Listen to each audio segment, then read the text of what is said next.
We're all happy to see you all here this evening for our Candidates Forum. Tonight you will hear all the views and information from these four wonderful candidates running for the 5th District Supervisorial in San Mateo County. It's going to be a very interesting night, and I'm sure that you're all on the edge of your seats waiting for all of this. So without further ado, I would like to introduce to you Maggie Grader with the San Mateo County League of Women Voters, who will be our moderator tonight, and I'll come back after she's finished. Thank you very much. Margie. Thank you. And thank you, get that a little closer. Thank you, Georgette, and the Daly City Colma Chamber of Commerce for having us this evening. First, a couple of announcements. Please turn off, silence your cell phones, as we discussed just a second ago. No campaign literature is permitted in the room. It's okay outside.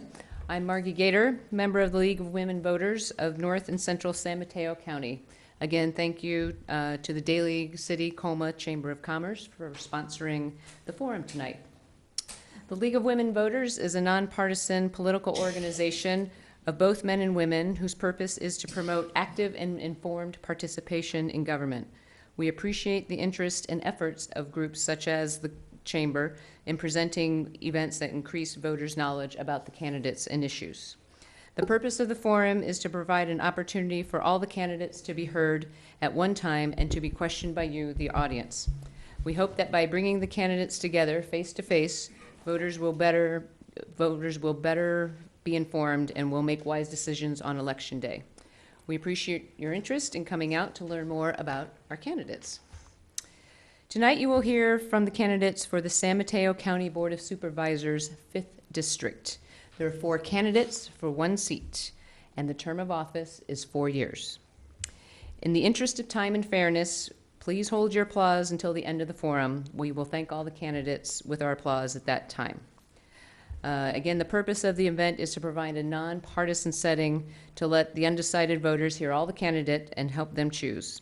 It is not for the supporters or opponents of any particular candidate to demonstrate their own personal preferences, so please keep any expressions of disdain or delight to yourselves for the next hour and a half. Thank you.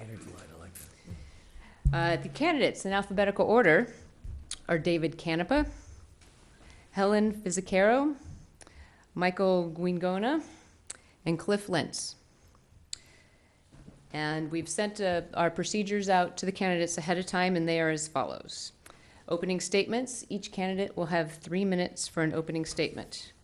Then we'll have a question period. I have lots of questions. I'm very excited. During the question period, each candidate will have 1 minute to answer. All candidates will have equal time to speak on a question, even if the question is addressed to only one candidate. And then we will have closing statements, and those will be for 2 minutes. Our timekeeper is Karen Bertrand. She's there. Our timekeeper will hold up warning signs when the candidate has 1 minute and 30 seconds left of the allotted time. At the end of the time, the timekeeper will hold up the stop sign until the candidate stops speaking. And you can finish your sentence, just don't go on for a paragraph. Sure. Okay. Ushers, we have 2 ushers, Jean Johnson and Mary back there. They have cards as you have been filling out. Please, if you can, write slightly large and as legibly as you can. It helps us all out. Raise your hand if you need card or pencil, and they'll come drop them off, and wave it when you've got it, and we'll come pick it up. All the questions come to me, the moderator, and I will sort the questions by subject, and I'll try to cover a variety of subjects as best I can. We rarely have time to ask all the questions, and I can see that's going to be an issue this evening, so I may rephrase or combine questions to try to cover all, as many subjects as possible. So with all of that, we are ready for opening statements. Okay, candidates drew lots. And our first opening statement is from David Canepa. Thank you very much. First, let me take the opportunity to thank the Daly City Chamber of Commerce, and I'd like to thank the League of Women Voters. I'd also like to thank those in the audience. This is an important process. My name is David Canepa. I'm currently the Vice Mayor of the City of Daly City. I'm a 4th-generation San Mateo County resident. I was born at Seton Medical Center, and I have a passion and vision for this county. As a council member and as the mayor in 2014, I've been aggressive in terms of legislation being put forth. One piece of legislation that I'm currently working on is what we can do around internet-safe exchange zones to make sure that people, when they sell their wares and goods, they can do it in a safe environment. The reason I give you that example, and I get ahead of who I am, is that is particularly important. When you go to the county of San Mateo, you need a leader who takes issues before the Board of Supervisors and leads. I will also mention this. My vision for the county in terms of constituent services is to take what's in Redwood City, which is an hour drive or bus drive, and is to take that office that currently exists there and provide the best services to our residents by locating them in the city of Brisbane, if it's Colma, if it's Daly City, if it's North San Mateo County. I find it an injustice that people have to travel an hour or 3-hour bus to receive those services. So day one, what I would do is I would create an office here in the district. They do this in Contra Costa, they do this in Alameda County. I think when it comes to constituent services, we need to make sure that those services are directed to the folks. As you know, in North San Mateo County, we have many services provided. The Mike Nevin Health Center, which is across the street. We also have the DMV, which is provided by the state. But we have all these services located. And so that's one of the things that I would do day one, make sure that our constituents are able to do that. In regards to my vision for the county, I'm calling for 21st century schools. Our kids need the opportunities. Right now, we have schools that do very, very well, but after-school programs are something that I would focus on. And what is a community learning school? A community learning school is where a community resource officer is provided. That community resource officer is able to look at a student and triage them, whether it's providing mental health services, academic support, whether it's providing nutrition. And so that's especially important. And one of the issues that I'm extraordinarily passionate about, and if elected to the Board of Supervisors I would continue to do, is to make sure Seton Hospital continues to function. And several years ago, I passed legislation. This particular piece of legislation was passed by the Daly City City Council, and that legislation said that Seton will remain a full-service acute care hospital. At one time, the hospital was about to close, and I'm proud to say, through legislation, we're able to make that not happen. Thank you. And our next opening statement is from Michael Guingona. Good evening, ladies and gentlemen. My name is Michael Gingona. I'm a city council member here in Daly City. I have been on the city council for 23 years. I was first elected here in 1993. I'm a lifelong resident of Daly City. Born in San Francisco, raised here, gone to all the schools here, Jefferson Elementary School District, Jefferson Union High School District, and I am a local. I've spent my whole life in public service. Now I'm ready to use that experience to tackle the complex issues for more than my city. I want to help protect and improve the quality of life for everyone here in San Mateo County. I'd like to bring some diversity to the Board of Supervisors and truly be representative of the people who live in this district. More than 50% of our residents or their parents were born in another country. I am Filipino. My family is that immigrant family, and I will be the very first Asian Pacific Islander to be elected to the Board of Supervisors. My priorities are to improve health and safety issues. They're also near and dear to my heart, such as things like public health, safety. My top priorities are to preserve a fully functioning hospital here in Daly City, more integrated police and fire emergency medical service, cleaner energy that reduces greenhouse gas and fights against sea level rise that will be a serious problem for many communities in San Mateo County. I serve on the PCE, Peninsula Clean Energy, and one of the things that we do is we are a joint powers agency that is going to be delivering clean energy to the people of San Mateo County. But that's not all. I have experiences in San Mateo County that set me apart from the people that are running here. I've been on Samtrans. I was on Samtrans for 11 years. I was the board chair in 2003, and I helped negotiate BART to the airport with the Samtrans board. I was part of the Transportation Authority as well for 9 years. In 2002, I chaired that committee. I chaired the Transportation Authority, which reauthorized the reauthorization of Measure A, the half-cent sales tax. I went out and campaigned to get that passed, and it passed 2 years before it was up. I serve also on other regional boards for the city of Daly City. You know, I was part of the first committee that looked at the consolidation of fire services for the North County Fire Association or Authority. North County Fire Authority takes care of both Brisbane and Pacifica, and again, I chair that. You know, I have a 16-year-old son, and when you have a son, everything changes when you have a child. So the reason why I'm running for the Board of Supervisors is because I care about our future, I care about what's happening here, and I care about what the future is going to hold for my son. And if you do vote for me, I promise that I will do my very best, as I always have done here in Daly City, to represent the people of the 5th District. Thank you. Thank you. And our next opening statement is Helen Fizicaro. Good evening, everyone. Thank you for coming out tonight to hear what we all have to share with you. I want to thank the League of Women Voters and the Daly City Colma Chamber of Commerce for putting this on tonight. I am currently the Vice Mayor of Colma, having served on the City Council since 1994, April of 1994. I've been the mayor 6 times, and in those 22 years, I've only missed 1 meeting due to surgery. I'm a dedicated public servant. I've spent 45 years in San Mateo County working on nonprofit boards and committees, raising over $1 million for organizations who provide affordable housing, food, and services to children, adults, and seniors. In addition, I have the third leg to the stool by having 45 years in the private sector in customer service, government relations, contract management, and energy efficiency consulting. I've managed budgets from as low as $5 million to $180 million, and I've earned 2 bachelor degrees while working full-time and raising a family. I'm also the recipient of leadership awards and community service awards, and obviously I'm the only woman here has been inducted into the San Mateo County Women's Hall of Fame. My experience will help me be your next supervisor. I've been endorsed by Congresswoman Jackie Spear, 3 of the supervisors that are on the board right now, Carol Groom, Warren Slocum, and the current outgoing supervisor, Adrienne Tissier.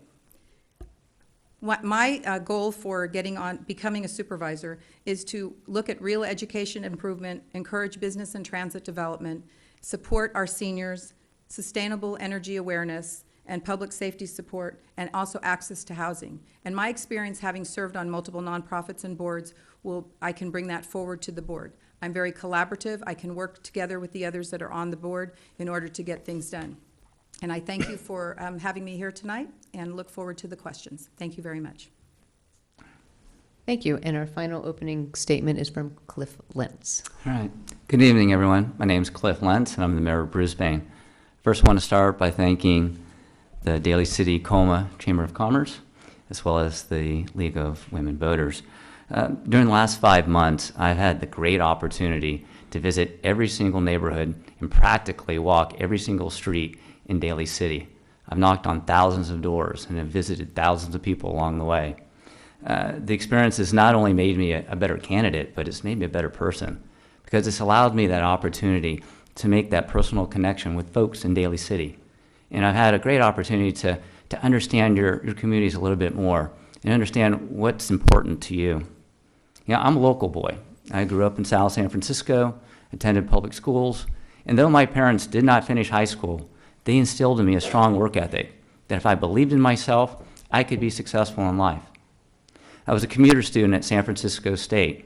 There I was an academic All-American, a wrestling All-American, and I worked my way through college. So when I graduated, I didn't have any debt.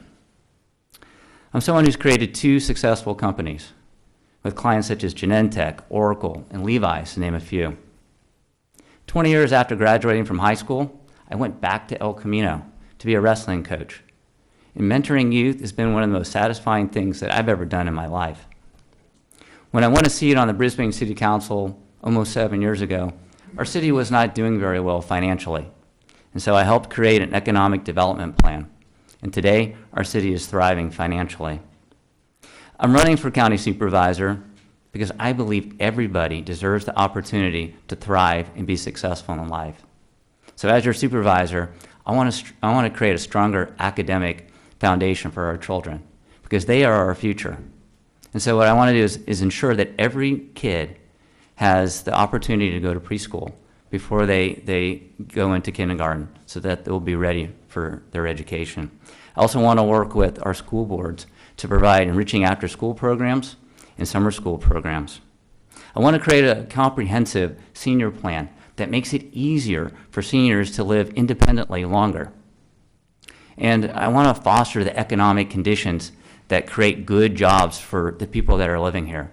And so one of the things I want to do is I want to create a Pathway to Success program where we capture those young people who are not going to the 4-year university and get them to go to community college and give them the skills and that foundation to take on those jobs that we all depend upon.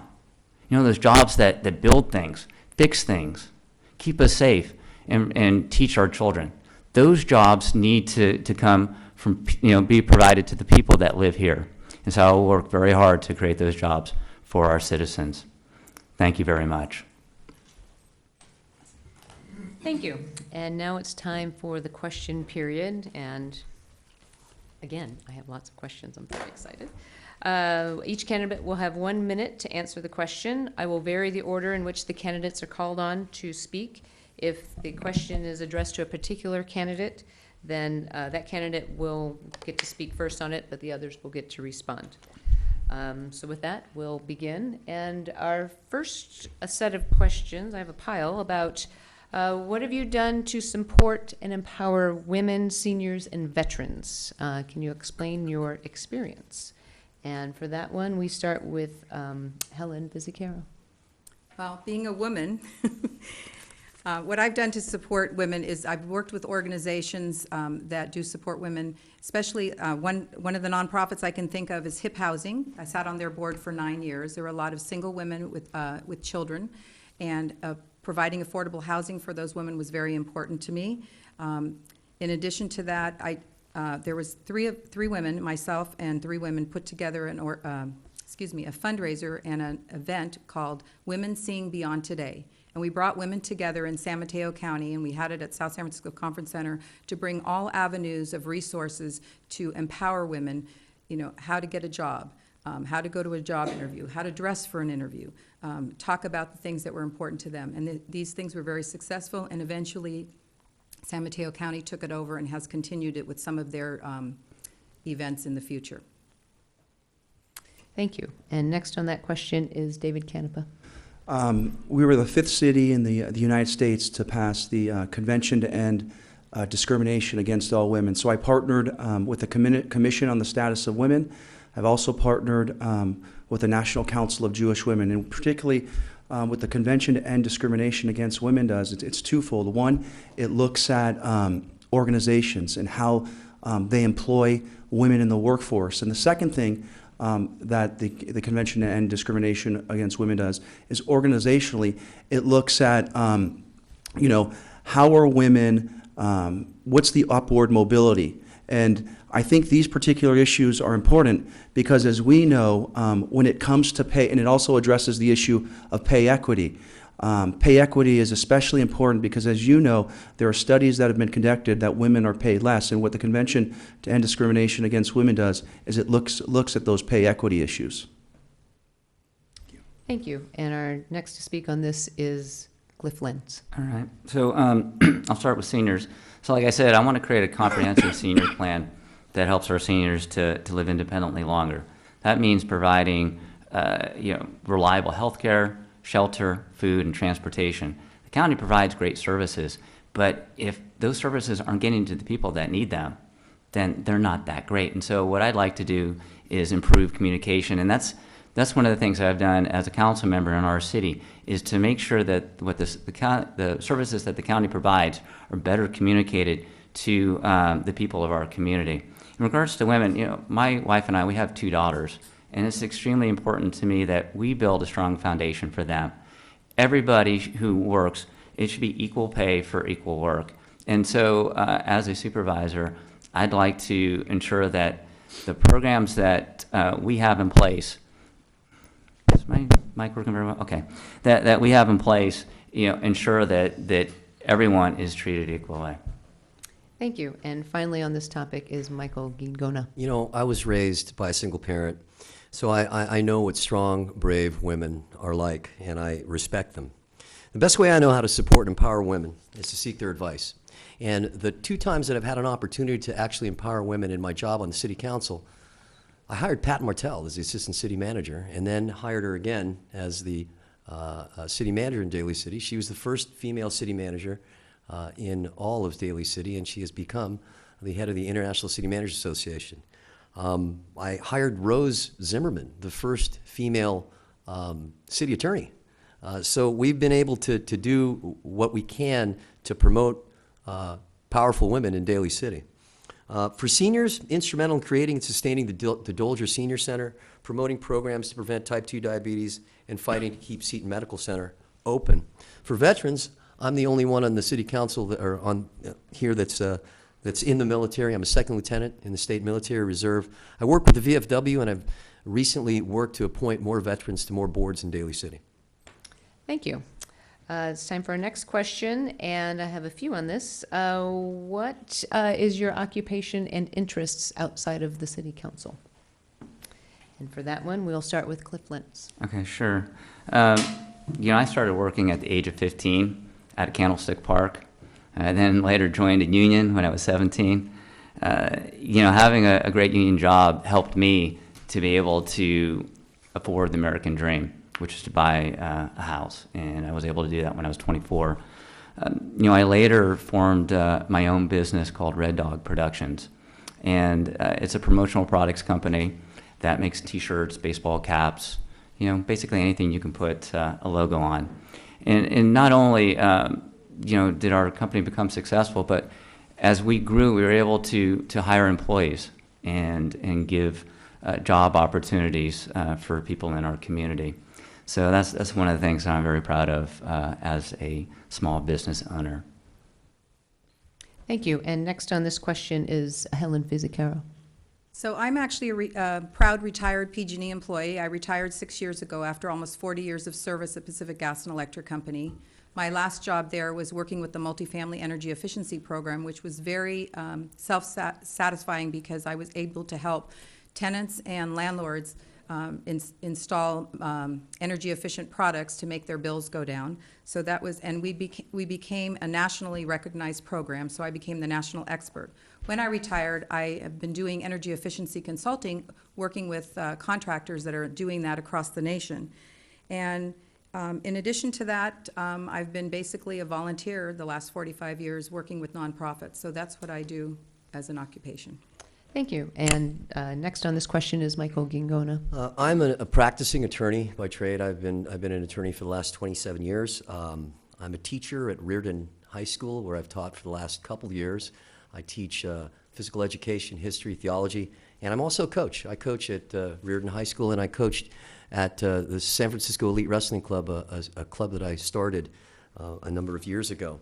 I've been active in nonprofit organizations. I was the board chair of the Asian American Recovery Service.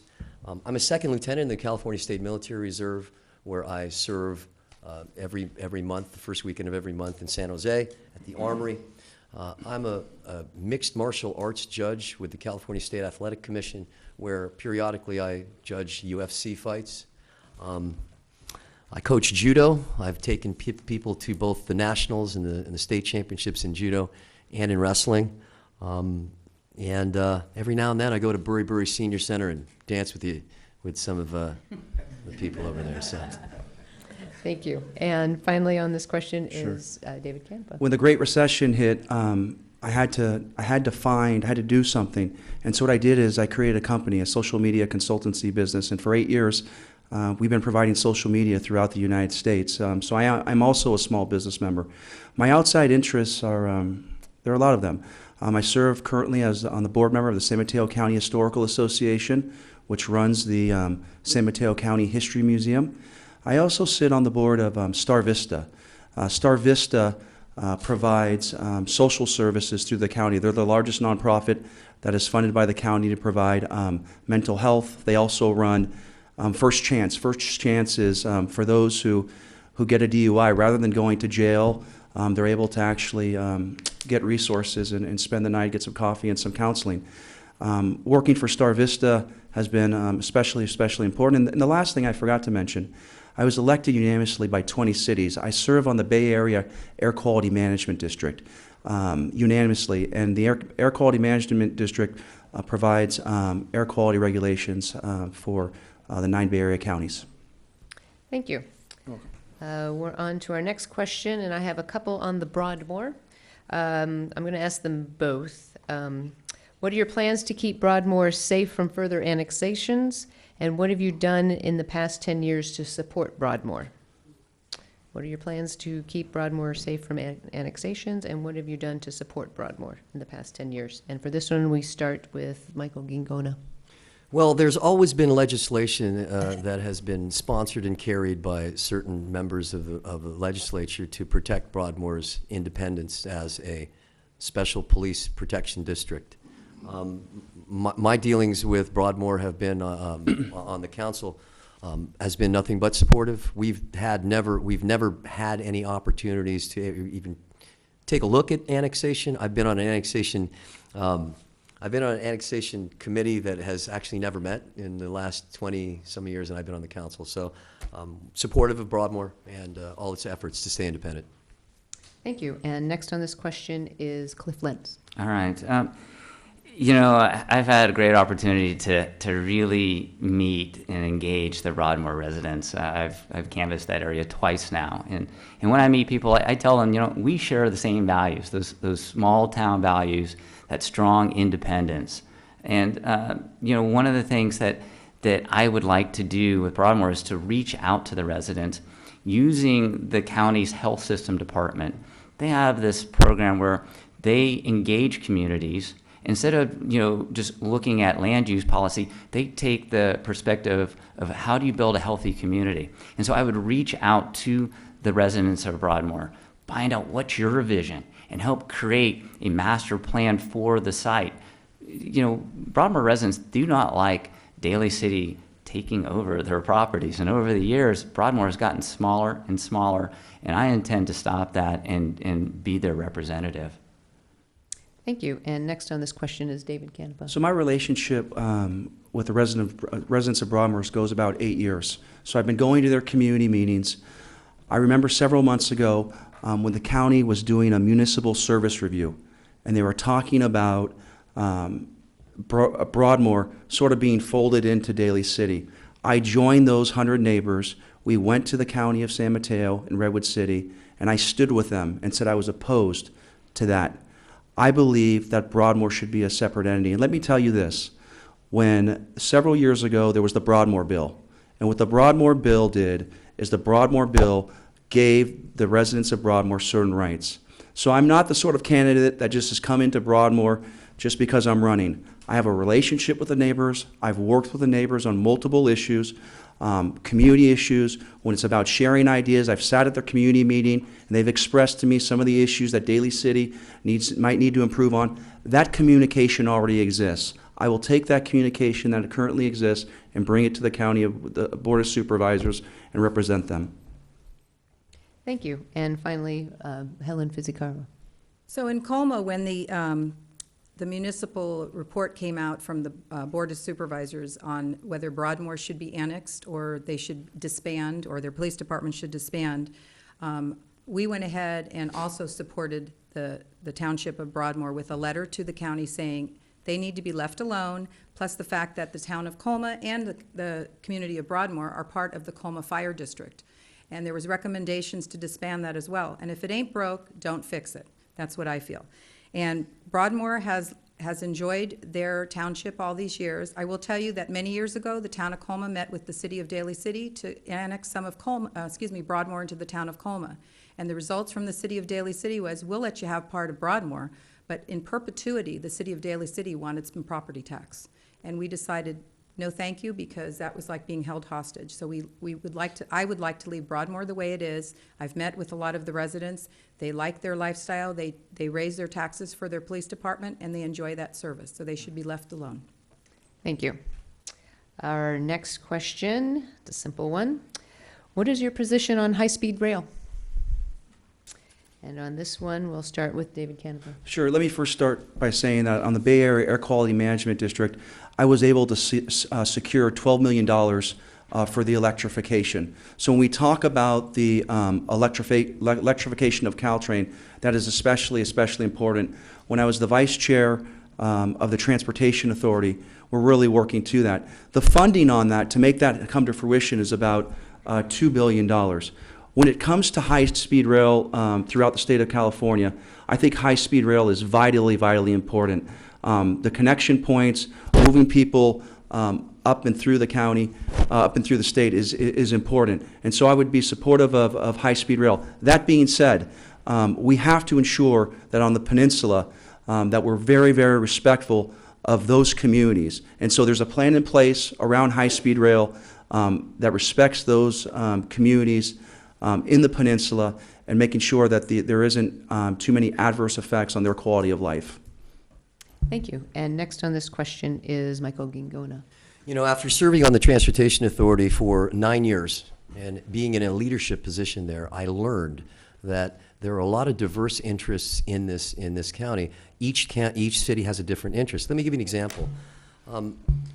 Grade separations were all the rage back when I was on the Transportation Authority. And so you would have to try to discuss, well, what is the value of a grade separation in San Carlos versus a freeway or highway improvement in Daly City?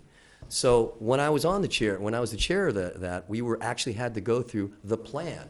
It's the spending plan that we had to go through for the Transportation Authority Measure A funds. And so that process, I learned from that process. I learned from reaching out to other cities and determining what their interests are, and also determining how we could fit within the spending module that was Measure A. So really specific is you got to work with the people that you're there with, and also work with your board to look for a common vision.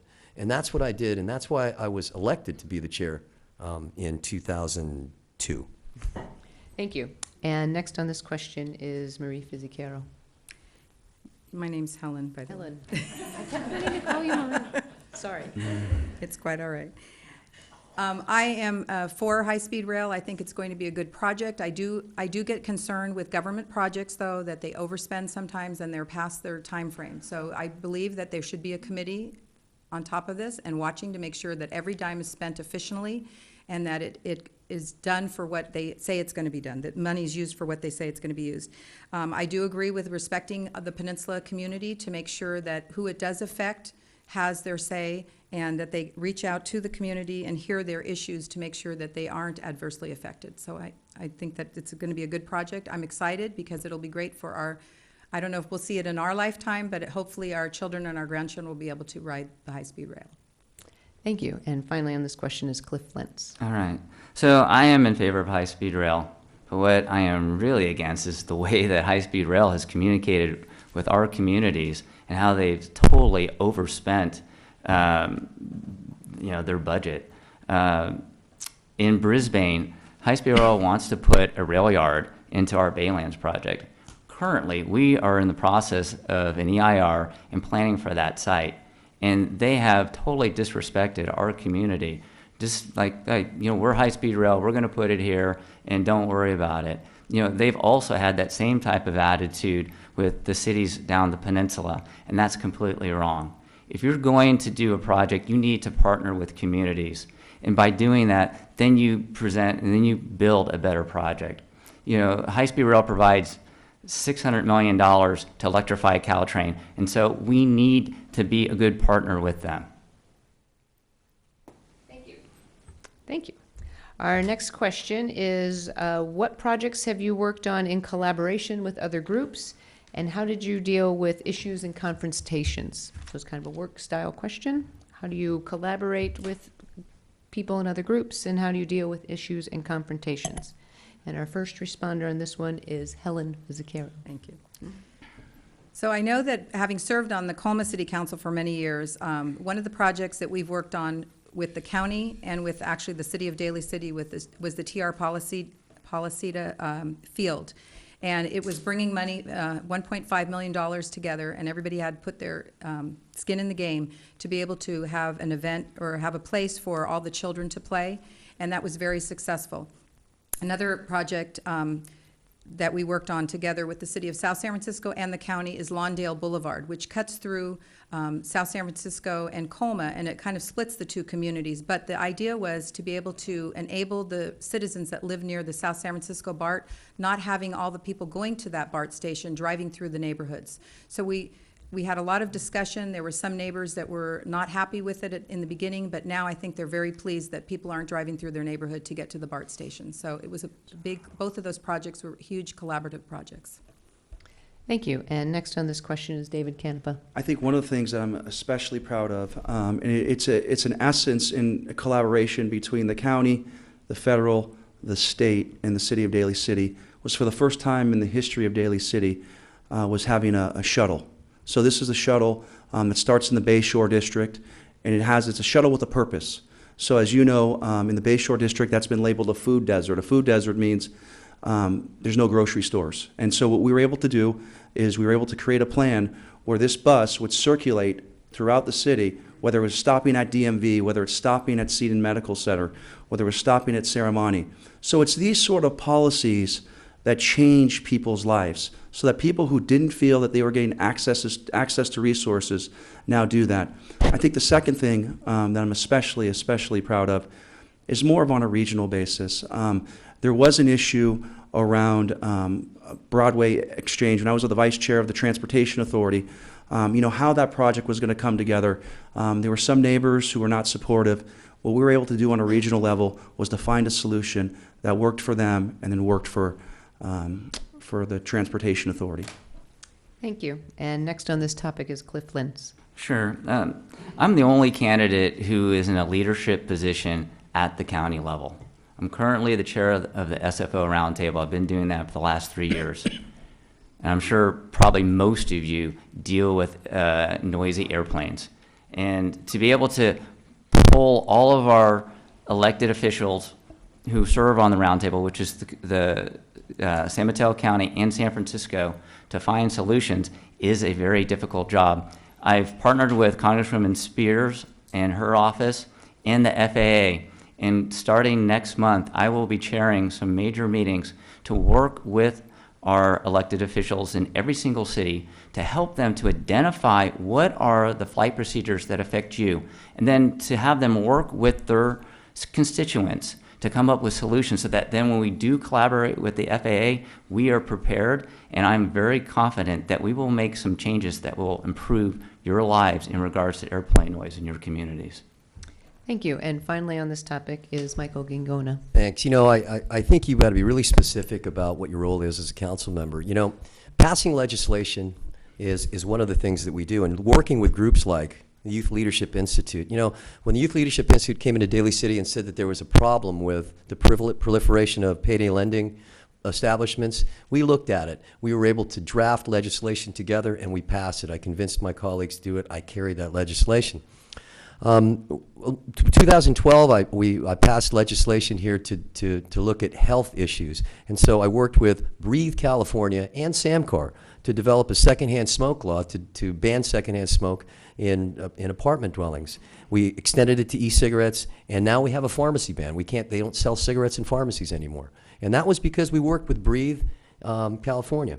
I've worked with the Department of Public Health, which is a county, and the Silicon Valley Bicycle Coalition to pass Vision Zero in Daly City. We're looking to try to eliminate all vehicle, pedestrian, bicycle deaths by the year 2030. So when we did that collaboratively, all together, with a big tent, with everybody pitching in. Thank you. And our next question is, do you believe LAFCO serves the best interests in North County? As a county supervisor, could you help make changes in incorporating our unincorporated areas? This is about LAFCO. And do you think it serves the best interests of North County? And as county supervisor, could you help manage changes in incorporating our unincorporated areas? And first on this topic is Cliff Lentz. All right. So, in regards to the unincorporated areas, you need to work with the communities. You need to understand what are their wishes, what are their desires. That top-down approach, it doesn't work.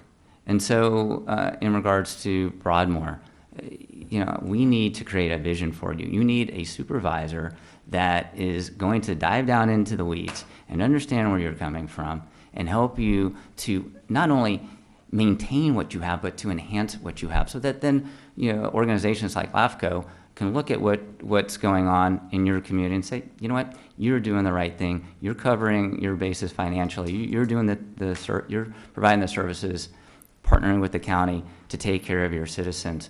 In Brisbane, we have an old quarry, and we would love to be able to shut that quarry down and have it be folded into the city of Brisbane. That's a situation where it does make sense. And so as supervisor, I'd work with my fellow or former colleagues on the Brisbane City Council to make sure that would happen if that is what they desire. Thank you. And next on this question is Helen Fisicaro.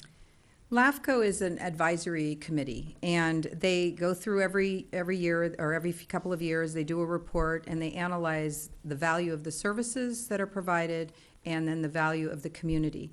And I think that we would need, as a supervisor, we would need to check in with the unincorporated areas if they even want to be, if they're unincorporated, if they want to be incorporated into the rest of the, into a local community, like a city, or they are part of the county as an unincorporated area already. And if they're financially supported and they can manage to succeed, like the community of Broadmoor does already, then we should leave them alone. Thank you. And next on this topic is Michael Gingona. Well, LAFCO does serve a purpose. I mean, when we're, as far as those reports are concerned, determining what services are provided, and also to be a buffer between cities and unincorporated areas to determine areas of local concern and local service.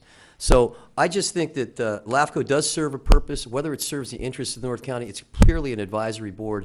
Some of their decisions are kind of wacky, but you take that for what it is. I don't think there's any move to disband them. You just, if they put out an opinion that you don't like, you just don't take it into consideration when you make your decision.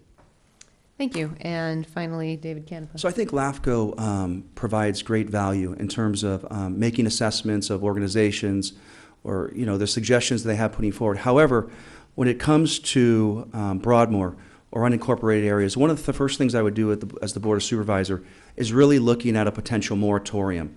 And so what would the moratorium be? The moratorium would say there'd be no sort of annexation within Broadmoor or unincorporated areas. And that's bold, but I think it's important. I've seen Broadmoor dissipate unincorporated areas, and I think what we really need to do is really take a step back, provide a moratorium. What I would do is I would work with the residents of Broadmoor to create an advisory council. That advisory council would provide us guidance and input, and from there, that would begin the conversation. I think what happens is, and the reason why people are frustrated with LAFCO when it comes to Broadmoor, these unincorporated areas, the decision in their minds is already predetermined. And I think having community input beforehand would be beneficial. Thank you. And our next question is public health.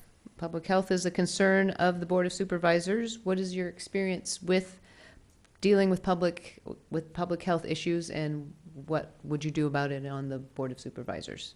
And on this one, we start with Michael Gingona.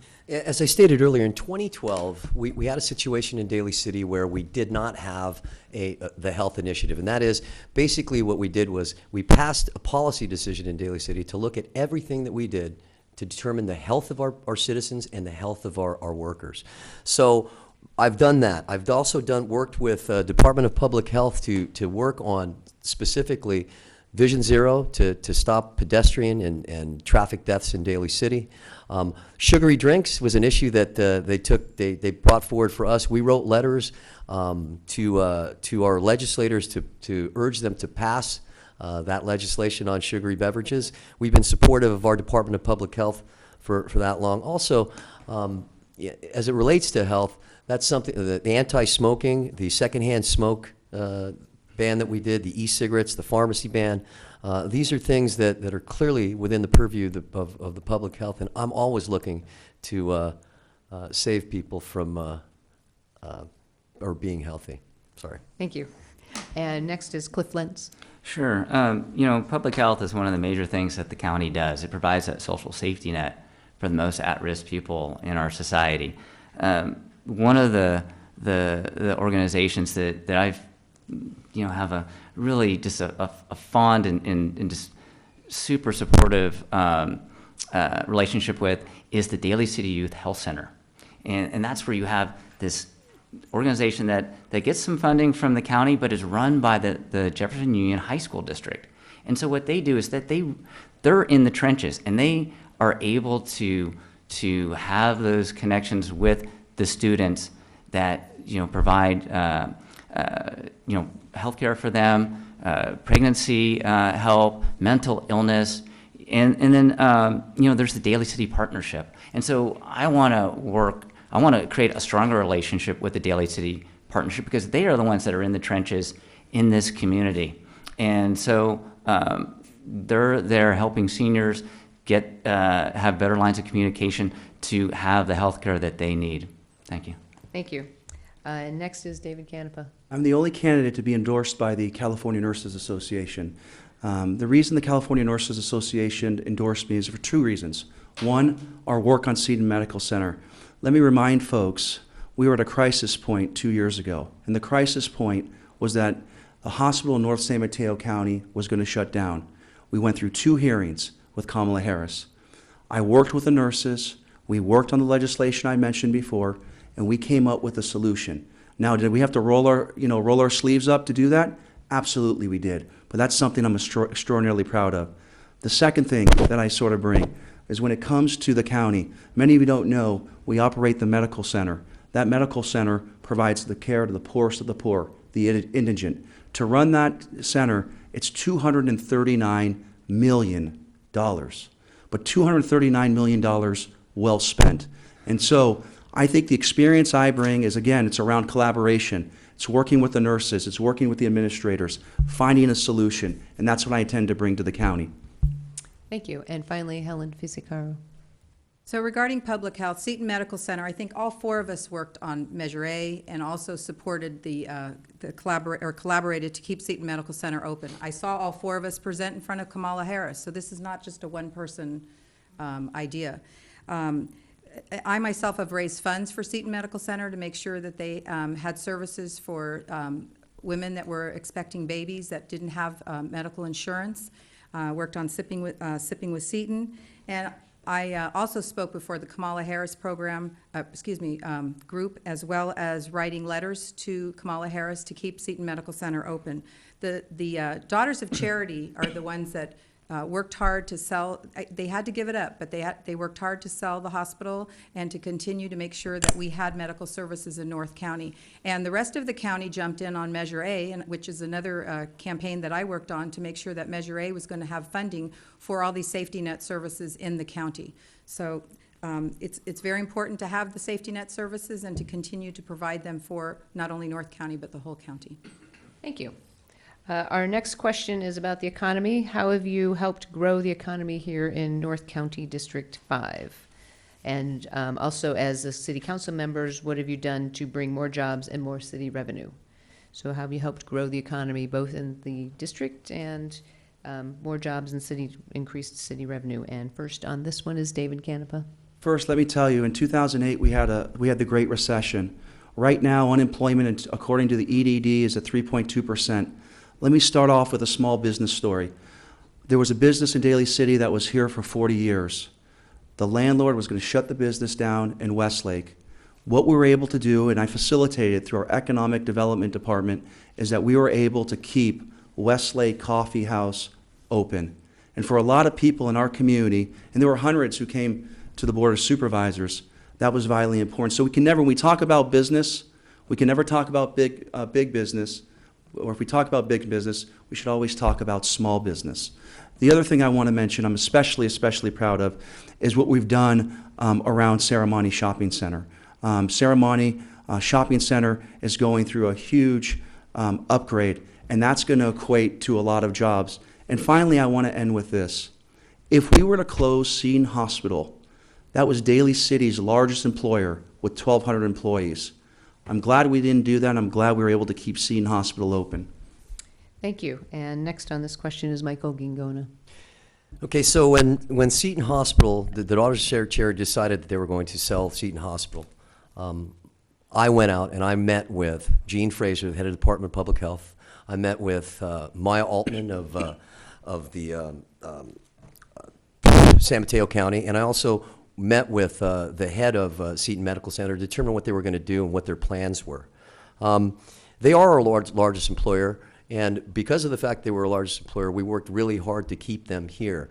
We wrote letters, we did things to try to keep them here and to make sure that Seton Medical Center, our largest employer, was going to stay here. As far as attracting other businesses to Daly City or to this area, I think you've got to have a track record of doing that. I was able to attract Steak and Shake, In-N-Out, Krispy Kreme, Of course, they're not really great food places, but, and I also brought an international business to come here. Jollibee came here in 1994. So I think attracting businesses to Daly City is about making sure that you know what your product is and selling it to the people. One other thing that we did is we That's built time. Pacific Plaza. We're able you. to attract businesses that way as well. Thank you. And next on this question is Helen Fisicaro. So during the recession, first of all of you know that Colma is mainly dependent on sales tax.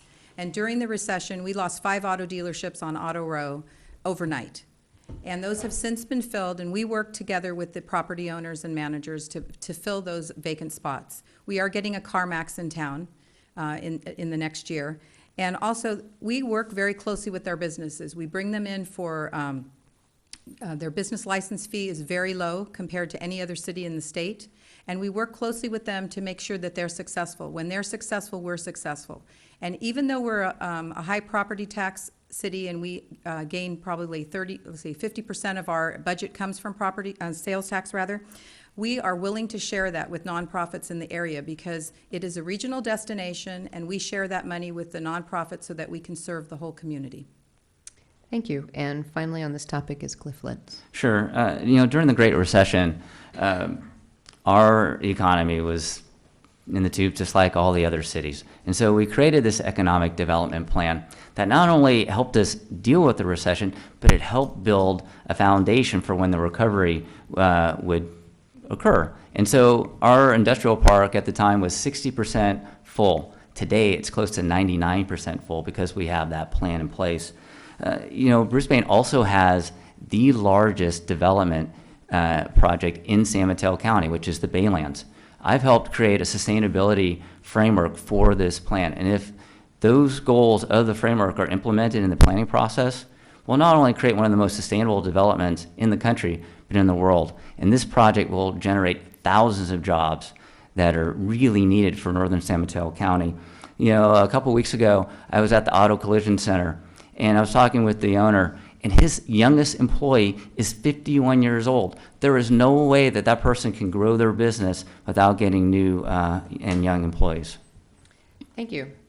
Our next question, actually I have 2 questions I'm going to combine. One is, what is your top priority that you feel needs to be addressed in North County? And one is, what is your top 5? So I'm going to ask, what are your top 3? I'm going to keep it short. What are your top 3 priorities that you feel need to be addressed if you're elected supervisor in North County? And for this one, we start with Helen Fisicaro. It's funny that you mentioned you went from 5 to 1 to 3. Okay. So one of my top priorities is increasing housing in North San Mateo County. We have a lot of folks that are looking for housing, affordable housing, and we need to create that around the transit areas, around the BART stations, and make it accessible to folks not only low income, but we're losing our middle class here. And so we need to be able to build that. And working with the nonprofits like Bridge Housing and Mercy Housing, et cetera, is a positive way to get that project done. I also would like to support our seniors. We only have a minute to do this. This is not fair. Yeah, I know. 3 instead of 5. Okay. I'd like to support our seniors to make sure there are services available because as the aging population, we need to make sure that they're taken care of and that they have the services they need and to understand what's available to them through the county. And then public safety support is important. I am the wife of a firefighter and the mother of a firefighter, and making sure that our public safety folks, our police and fire, have the tools and the education they need to do a good job. Thank you. And next on this question is David Canepa. I think there are 3 things. I think the first is public safety. I'm the only candidate that's been endorsed by the San Mateo County Firefighters and the San Mateo County Deputy Sheriff's Association. And the reason they've endorsed me is because of my track record in the city of Daly City, working with them, lowering response times, making sure that public safety is a priority. I think the second thing is I'm the only candidate that has a plan when it comes to affordable housing. I'm calling for a $500 million affordable housing bond. This housing bond would create thousands of units of housing where people so desperately need it. And so this isn't a bold idea. In November, they did it in San Francisco. They approved a ballot measure for $312 million. And I think the third thing that I'm extraordinarily passionate about is what are we doing around our seniors and families? This is a great place to live. And so how do we ensure that we provide the best parks, As you know, as many of my colleagues know, there is a capital plan for parks in terms of dollars being allocated. I would love to be a part of that planning discussion. Thank you. And next on this question is Cliff Lentz. Sure. Education. We need to make sure that all kids have early childhood development and education. And so I want to make sure that that big lift money from Measure A is going to preschool for every single child. Our seniors need to age with dignity. And so that's why I want to create that comprehensive senior plan so that we can provide better communication to our seniors so that they can get the services that they need. And then third thing is income inequality. We have an affordable housing crisis. People cannot afford to live where they work.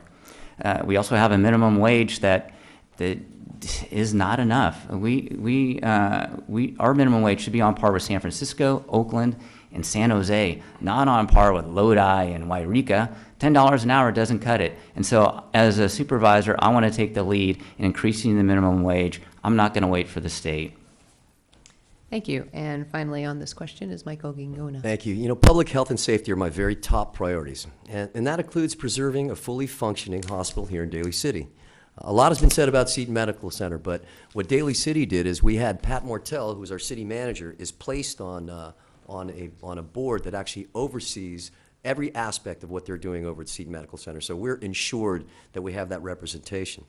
We have more integrated police and fire emergency service. I'd like to determine and have more cleaner energy that reduces greenhouse gas. My work on the Peninsula Clean Energy is going to help in doing that. We're going to fight against sea level rise. It will be a very serious problem for many communities in San Mateo County. Develop more effective public transportation, and to help provide adequate housing for our working families, seniors, and veterans. Thank you. Our next question is about mentoring. One question is, many leaders like yourself actively mentor others. Tell us about your mentoring experience. And one asks specifically about youth.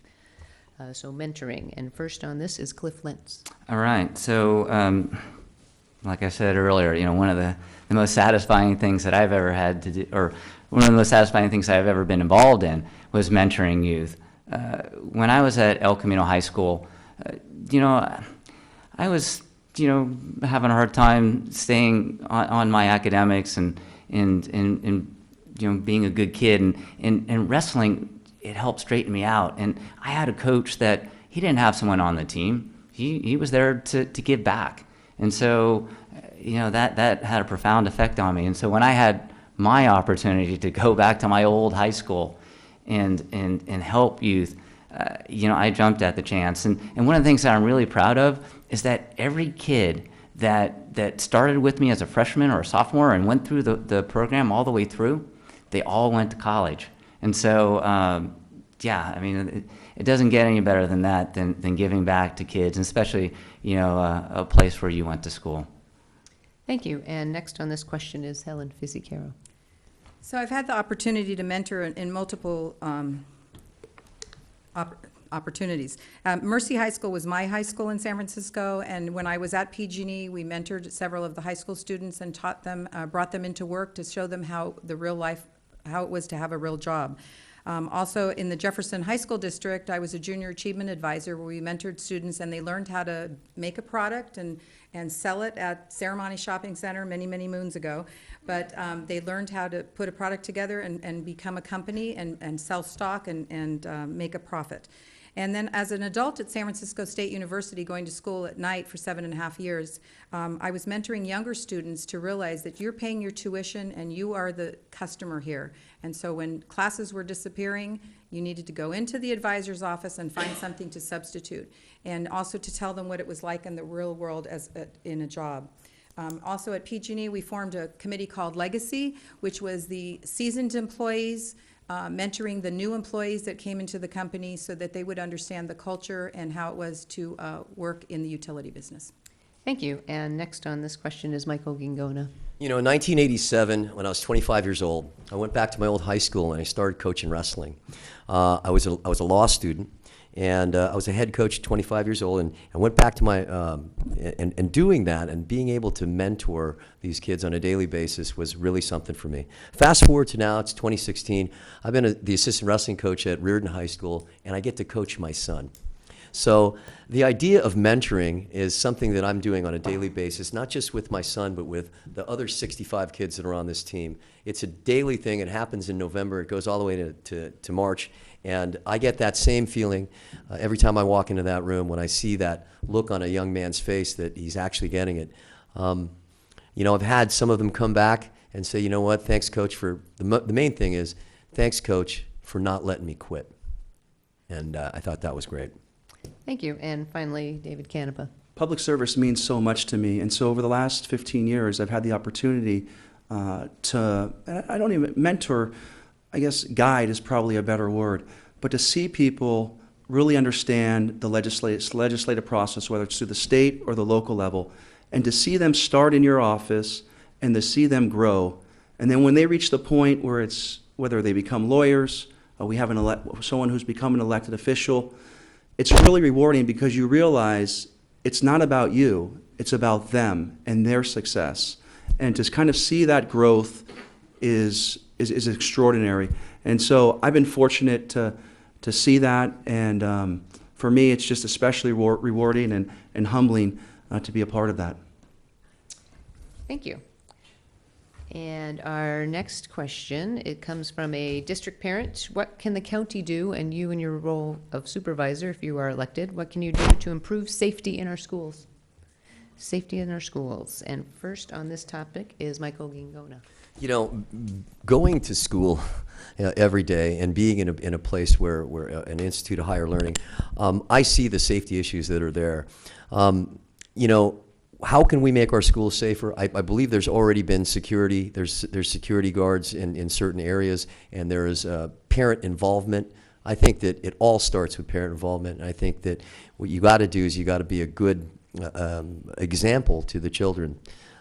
So as far as safety is concerned, I think your children have to be aware of the dangers that are out there. And I also believe that teachers as well have to also be vigilant in that regard. So, you know, as far as the safety in the schools, that would be something that I would be able to address through policy. Thank you. And next on this question is Cliff Lentz. Sure. So, you know, the San Mateo County Office of Education has put forth this program. It's called the Big Five, and so they've partnered with law enforcement and school districts to come up with a countywide program to be able to deal with emergencies, and you know, in case also someone, you know, who has a gun goes into a school. And so it's like having that program in place that secures the campus, you know, if by chance they need to lock it down, and then provide a smart plan to evacuate. You know, I'm proud to have an endorsement of the county superintendent, and I would work very closely with her to strengthen that program to make sure that we're all on the same page, because you know, if a disaster happens, you want to have a smart plan in place. Thank you. And next on this topic is David Canepa. So safety at our schools, from what I know, we have 5 school districts in the city of Daly City. It's not an issue, but I will tell you this. I think one of the things that we need to do around school safety is invest in our children. And that's why I'm proposing 21st century schools. What a 21st century school is, and they're doing this in Cincinnati and it's working rather well, is having an after-school program that specifically, and we pilot here in North County, as you know, many of you know, I've been endorsed by the Federation of Teachers, AFT, Jefferson. And the reason that they've endorsed me is because we want to create an after-school program that makes our kids be prepared for the 21st century economy. So that's what I'm focused on. While I understand that the questioner had asked about safety, I think what we really need to do is to make investments in our children so that they have the best opportunity to succeed for the 21st century economy. Thank you. And finally, Helen Fizzigaro. So safety in our schools, I would also suggest a collaborative effort of our police and fire, but also our recreational directors.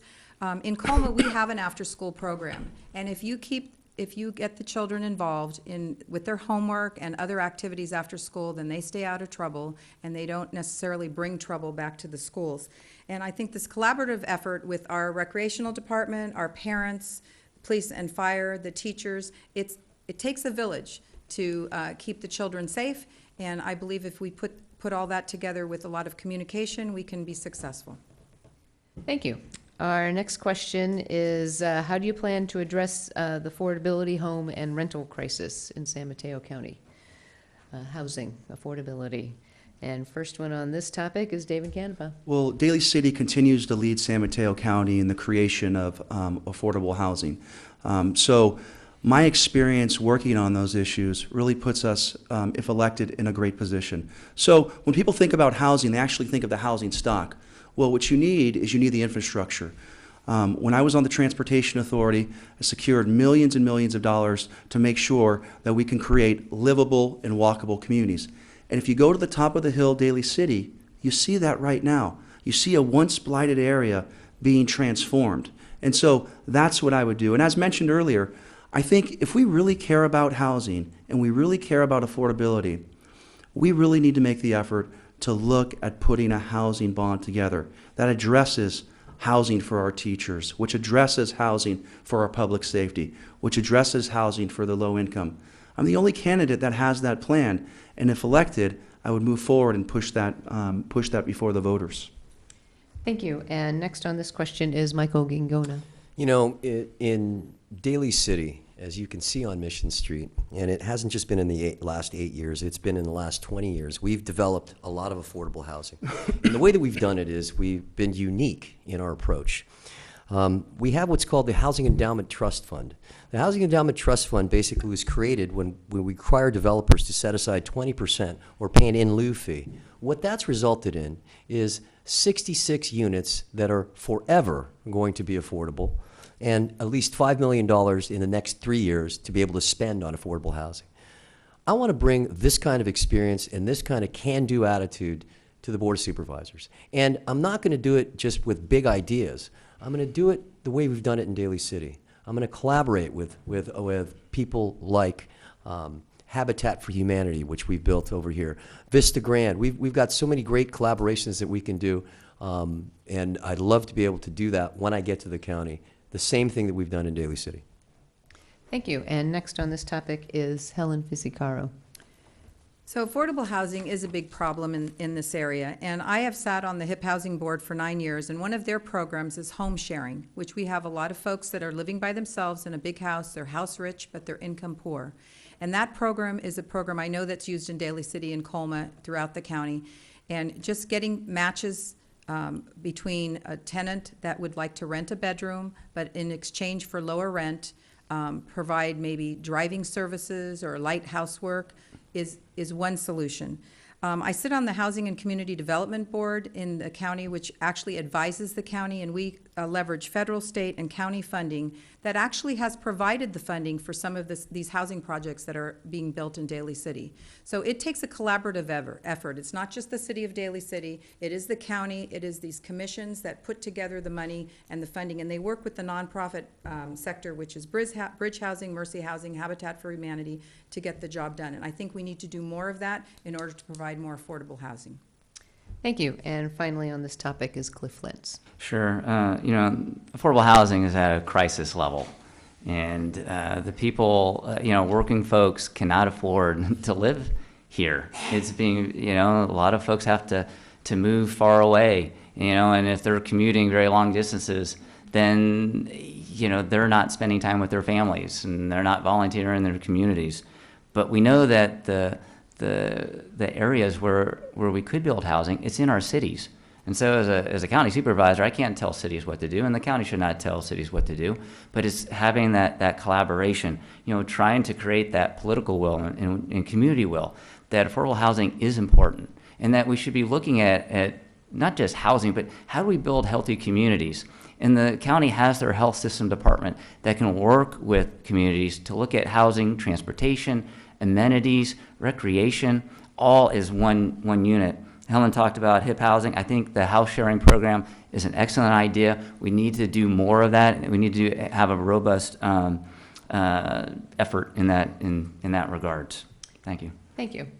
Our next question, the core agencies in Daly City and South San Francisco provide valuable services to the financially needy. How would you ensure that they continue to be operative? In recent years, their hours and staff have been cut. Core agencies continuing to provide their valuable services. And first one on this is Helen Fizicaro. In talking with Adrienne Tissier, she does mention that in North County, there is a gap in services. And when I get on the board, I want to fight for more money for Measure A to provide those services to the North County.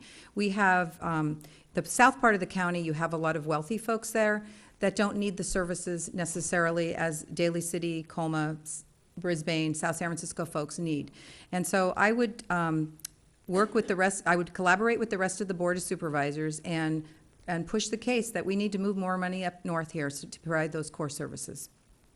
Thank you. And next on this topic is David Canepa. I really want to get back to the issue. When we talk about core services, this is why I had mentioned about having an office here in North San Mateo County. I've heard from many of our residents that feel disenfranchised, that they don't feel that they're a part of this process. I think when it comes to core funding, it's especially important. But when it comes to priorities and identifying them, we can't be making decisions from Redwood City.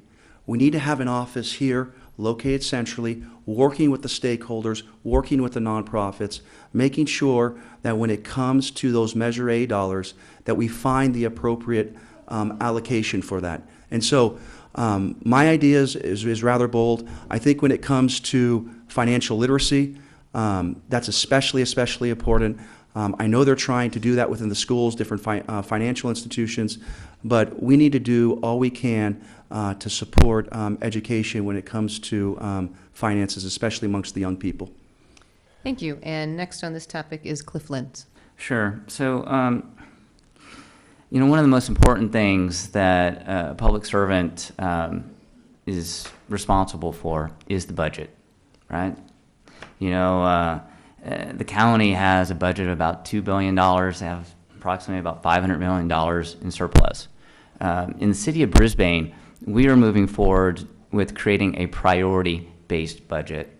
And so what that does is make your budget more accountable, more transparent, so that you can identify the things that are really important. And we know that the core services that are provided for the most at-risk people are extremely important. And so as a supervisor, as your supervisor, that is something that I want to put forward so that then we can identify those key programs and not only fund them, but how do we enhance them? Because they are extremely vital to the most at-risk people in our society. Thank you. And finally, on this question, Michael Gingona. The question about core agencies is about priorities, and it's about being an advocate. And I am the only candidate up here who gets paid to advocate. I am an advocate, I'm an attorney, and that's what I would do. Fighting for things on the Board of Supervisors and fighting for services for the North County is what I would be primarily doing. We lost the North County courthouse a couple years ago, and I don't, it was because of budget cuts. I want to work on trying to get that back because I believe that is a core service for our North County. And we need to be able to have that administration of justice and access to justice, equal access to justice for the North County. So I would work on that immediately. Thank you. Because you're all obviously really good candidates, I have a few questions in this vein, which can be very simply asked. What sets you apart from the other candidates? What sets you apart from the other candidates? And first on this one is Cliff Lentz. Sure. I'm someone who's self-made. I've come from humble beginnings. Started working at a young age. Built that foundation of understanding that work is important, education is important. I was fortunate enough to go to San Francisco State and get a good education there. I'm someone who's proactive. I don't wait for people to tell me what to do. I just go out and I do it. But to get things done, you also have to work with others, and you need to empower those that you serve as well as those that you serve with. I'm someone who does get along well with others, and I like to bring creative ideas to the table. When I talk about the sustainability framework for the Baylands project, I've written, a good portion of that document myself, and most of the examples have come from me. And like I said, that project will not only be one of the most sustainable in the country, but in the world, and that's the type of creativity that I bring to the table. Thank you. And next on this is Helen Fizzicaro. I come from two immigrant parents who raised me in San Francisco before I moved to the Daly City and then eventually Colma area. My mother's from Central America, from Managua, Nicaragua. My father was from Berlin. And I was raised in such a way that you have to work hard to get to your goals. My father actually escaped Germany during the Hitler regime and ended up in prison camp in 9 years in Shanghai. So both my parents becoming American citizens, they were very proud of that, and they instilled in us to work hard to get to our goals. I'm the only woman running, obviously. I thrive on bringing people together to find solutions. In the decades I've been on city council, we've never had a labor negotiations go to impasse, even during the Great Recession. And as when I was mayor, I'm probably the only one on this dais here that was an honest broker and helped settle a lockout with the SEIU members at Woodlawn Cemetery in Colma when a Texas-based employer locked them out. So I have a lot of experience. I've told you before about my years of experience in the private sector, the public sector, and the nonprofit sector, and I believe that's what sets me apart. Thank you. And next on this question is Michael Gingona. What sets me apart from the people up here is that I'm an attorney. Part of being an attorney is being able to handle and look at complex issues, and I'd be able to hit the ground running. Because of that experience, just recently, the Board of Supervisors is looking at their private defender program. I was a private defender. I've worked in the courts. I know I would be able to deal with that issue immediately. I'm a teacher. I teach on a semi-daily basis.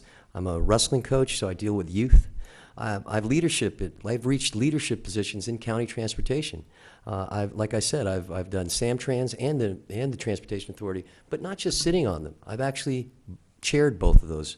So I know about transportation issues. I've worked to establish joint powers agreements and joint powers authorities in two different areas. The North County Fire Authority, which does fire service for both Brisbane and Pacifica, and the Peninsula Clean Energy. I'm also the only one that's in the military. I'm military emergency management trained, so I'll be able to deal with disasters. I'm the son of immigrants, and looking forward to working. Thank you. And finally, David Canepa. I think we've all sat through this presentation. We have all wonderful candidates up here. I think what makes me different is several things. I think the first thing is I have tremendous work ethic. I've walked 15,000 households, talked to numerous residents about what their issues and what their concerns are. And so I think having that really provides a lot of context for me in terms of future decision making. I think the second thing is I'm a proactive legislator. Proactive in terms of I'm not waiting for city staff or county staff to come forth with ideas. I passed in the city of Daly City.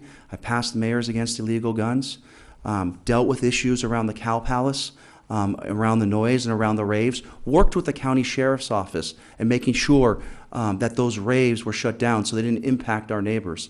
This wasn't legislation coming from staff. This was legislation that I worked on, I introduced, I got the council to vote on and support. So I think the proactivity in terms of creating legislation is something that is a strength. Thank you. And our last question, so we can finish on time, which I squeezed in the last one, and you guys have had great questions. Thank you very much, audience. Our last question is, please tell us your plans and philosophy as supervisor of San Mateo. What changes and improvements can we anticipate? All right, our first one on this is Michael Gingona. Well, I think I mentioned earlier that because of the fact that the courts closed in North County and South San Francisco, a lot of those jobs were shifted down south. I'd like to bring those services back. I think access to justice, access to the civil courts, access to judges, and being able to get your disputes done without having to drive to Redwood City is a step in the right direction. We talk about bringing services to the north. We do have the North County Health Center, but I'd like to bring more services, some satellite services back to the north. It's difficult transportation is difficult. It's hard to get to Redwood City sometimes. And I'd like to bring those services to Daly City and to the area in the 5th District. And so those are a couple of my priorities and a couple of things that I want to do when I get in there. Thank you. And next on this topic is Cliff Lentz. Sure. When one drives their car from the top of Hill, Daly City, all the way down to Redwood City, there's a big difference in the standard of living. It gets better as you move south. And so we need to make sure that we have a strong advocate on the county board of supervisors that is really representing North County, and I will be that type of supervisor. Again, starts with education, making sure that we have preschool for everybody, for all those kids, providing stronger lines of communication so that those services are getting to the people that need them. San Mateo County is a great place to live and work, but there's a lot of people who are struggling to make ends meet, even though we have all this prosperity. So we need to make sure that that budget is properly shared throughout the county, and I will be a strong advocate for North County in that regards. Thank you. And next on this question is David Canepa. As mentioned earlier, my office will deliver the best constituent services. And the reason we'll deliver the best constituent services is because that's where I came from. I came from state government, and what my job primarily was helping people, whether it's finding access to health care, whether it's DMV. What I want to do is to take the Redwood City office again, to bring it here so that people have the services they so desperately need. And second, I want to ensure that we have affordable health care and that Seton Hospital remains open. That's my number one priority. And so we may not be out of the woods yet, but we need someone at the Board of Supervisors that's going to advocate and hold not only Seton and the new management accountable, but making sure that the services are delivered there. It's a personal issue for me. Not only was I born there and I continue to receive medical care there, but the services they provide are so transformative. And a Seton Hospital is a healthy North San Mateo County. Thank you. And finally, Helen Visicaro. People that know me, I'm very customer-oriented, and if you have a problem, I will try to find a solution, and I love to connect the dots. And I work hard for my constituents, not only in Colma, but throughout the county. I will work hard and make sure that I find an answer to someone's question. As I've been out walking the precincts and working the BART stations, I have had issues come up that are really, most of them have been local issues. I've taken that information down and gone back to the specific city to answer the question. If it's a county issue, I've gotten to Adrian's office and gotten the situation resolved. And that's what I will bring to the county, because people that know me, I'm a busy person, I'm a multitasker, I take a lot of notes, and I get the job done. Thank you. And finally, it is time for our closing statements. Each candidate has 2 minutes for closing statements, and we reverse the order from the opening statements. So we will start with Cliff Lentz. All right. Well, first, I just want to thank all of you for being here tonight and being engaged citizens. You brought up some really important issues and excellent questions. Things like healthcare and education and housing, and those are the things that have motivated me to run for county supervisor. I'm excited about the opportunity to work with you as well as other community leaders, and take on these issues and find solutions to them. I'm proud to have strong support from elected leaders, education leaders, and community leaders, not only in District 5, but throughout the county. I'm also honored to have the sole endorsement of the Sierra Club, because they know I'll be a champion for environmental issues. I've also am in leadership positions at the county level, not only the chair of the SFO roundtable, but also the vice chair of commute.org, where I'm working hard to reduce the traffic congestion that our communities face. I believe that my life experiences not only make me a strong candidate, but they also connect me with you. I grew up in the area, and today my wife and I are raising our family here. I'm a product of public education, and our daughters are in the public education system. I'm proud of the years that I put in as a union worker, as well as a small business owner, and I'm proud of contributing to the economic success of our city in the responsible budgeting that we've provided. You know, this has been an amazing run and opportunity for me to engage the people of Daly City. And like I said, you know, I'm a better person for that. I am a county supervisor that will not let you down. I will work hard on your behalf. And so I want to thank you so much for your questions, and I, you know, respectfully ask for your vote. Thank you.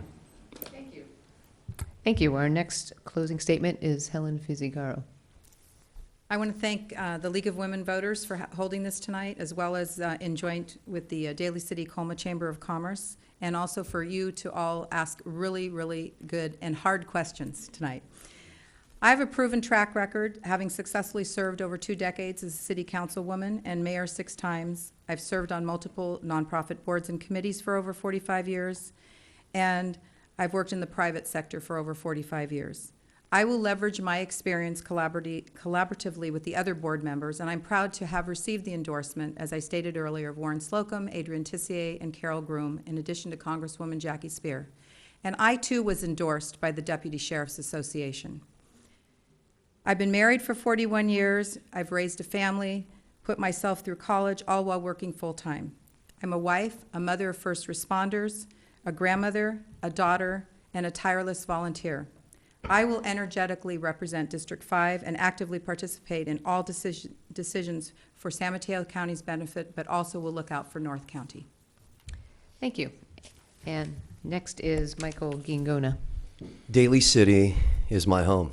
The 5th District is where I have conducted my life, and this is the natural progression for me. I was raised by a single parent. My mom, Connie, is trying to stay awake in the audience. She raised me, and she taught me the meaning of hard work and the meaning of working hard in education. And I was able to work my way through high school, college, and law school, and become an attorney. And I didn't just become an attorney, I became a public defender in San Francisco, and I worked with indigent defendants for 10 years. So I learned a lot. I learned a lot about the other side of our society, the side that needs, the side that wants, the side that lacks care and compassion. So I've been able to be an advocate for people that are indigent. So because of that advocacy, it carried over into my work in Daly City, and I have been an advocate from the minute I got on the council. You know, I opened up one of the first things I did when I got on the city council was I opened up a fire station that had been closed due to budget cuts. So public safety is very big for me. But what sets me apart is this experience. 23 years is a long time to be in an office. 23 years of the second and fourth Monday of every month and balancing budgets has been something that I've actually learned a lot of. And I'd like to take this experience and hit the ground running. There's not a lot I'm not going to know about what they're doing on the Board of Supervisors. So advocacy, experience, compassion, sincerity. I joined the military 2 years ago, so officer candidate school, to learn more about myself and about giving, to being a volunteer. So it's that kind of experience and that kind of compassion that's going to, and my collaborative efforts. I work well with people, and I'm going to be doing the same thing I do in Daly City, and that is working well for the citizens of the 5th District. Thank you very much. Thank you. And finally, David Canepa. Let me thank again, the Daly City Chamber of Commerce for hosting us. Thank you. And let me thank the League of Women Voters. Tonight I'm asking for your vote. I'm asking for your vote because I care about this county. I'm a 4th generation San Mateo County resident. So my vision and my passion is because I'm going to be here. I'm going to be here. And so your vote to me ensures a couple things. One, we talked about it earlier. When it comes to affordable housing, I'm the only candidate that has a specific plan. 2, I've been endorsed by the sheriff, Greg Monks. I've been endorsed by the Deputy Sheriff's Association. They didn't endorse me because I was a nice guy. They endorsed me because I worked hard for them. I worked hard for them. Daly City police officers, the Daly City firefighters. I mentioned public safety is a priority. I have a track record of working. I also want to mention this. When we talk about collaboration and we talk about consensus, we recently had an election for the Bay Area Air Quality Management District seat. There's 20 cities in San Mateo County. I was unanimously elected. And the reason I was unanimously elected is because of the work that I've done on the board and how I've collaborated with those other cities. And let me just say this in closing. When it comes to being a proactive legislator, and with all due respect to my colleagues, I've probably been on this particular board the one that's introduced the most legislation. I could tell you whether it's around housing, whether it's around health care, whether it's around the environment. These are the issues that we've tackled, and these are the issues that we focused. And at the time, when we were dealing with those issues, there was a little resistance. But working collaboratively, we're able to come up with solutions. And so I'm about getting results, about making things happen, and about working for you. Because at the end of the day, we're elected officials, but we work for you, the community. And it's that sort of mindset that I'll bring to the Board of Supervisors, that I work for you, you don't work for me. Thank you. You can find additional information about the candidates on the League Smart Voter website, www.smartvoter.org. All the candidates have been invited to enter their information and link back to their own websites. The League of Women Voters is a nonpartisan political organization, and membership is open to both men and women of voting age. If you are interested in helping in your community with forums such as this and other League activities, we have information in the back about joining the League. Remember to vote on Tuesday, June 7th, and encourage others to vote as well. In conclusion, and then Georgette has a few things to say, we would like to thank the candidates for running because it's a tough job. And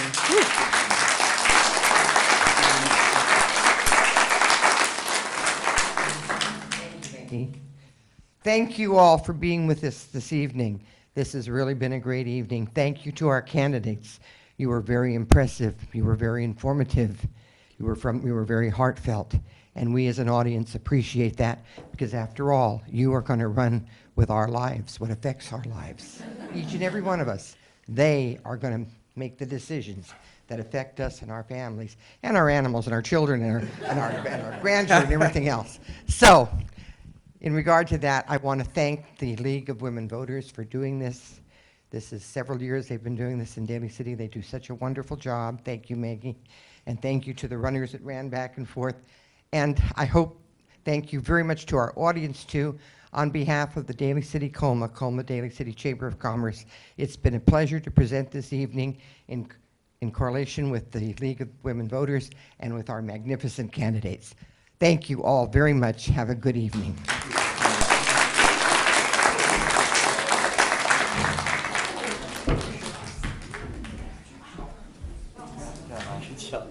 Where these things are.